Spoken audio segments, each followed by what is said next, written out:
کابل ته د CIA د رئیس د سفر پټ راز او جزیات ښکاره شول. دا چې ولې راغلی و او څه یې کړي په دغه ویډیو کې وګورئ او چینل هم سبسکرایب کړئ. افغانستان ته د CIA مشر پټ سفر کړی او په دې هیواد کې له دولتي او استخباراتي چارواکو سره لیدکاته کړي دي.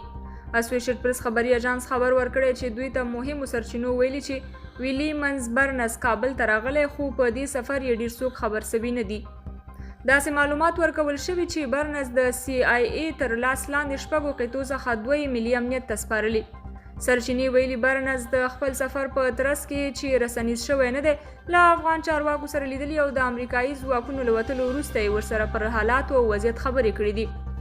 جزیات وایي چې د برنس سفر ځکه مهم و چې د امریکا د CIA تر واک لاندې شپږو قطعو له جملې څخه چې په افغانستان کې دوی لري دوی افغان ملي امنیت ته سپارلي.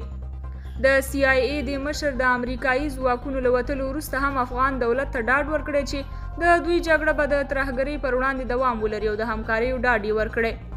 تر اوسه پورې افغان دولت د ښاغلي برنس د سفر په هکله څه نه دي ویلي خو تر ډیره بریده ښایي د دې مهم امریکایي وګړي سفر افغانستان ته اړین و. امریکایي چارواکي سفر افغانستان ته اړین و ځکه له پوځي حضور وروسته شونې ده چې امریکا خپل استخباراتي حضور زیات کړي.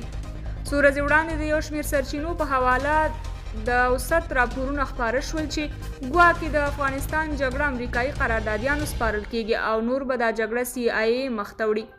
په ورته وخت کې د هیواد د ملي امنیت رئیس ضیا سراج افغانستان ته د CIA رئیس سفر تایید کړ او د ترهګرۍ پر وړاندې د ګډې مبارزې خبر ورکړ.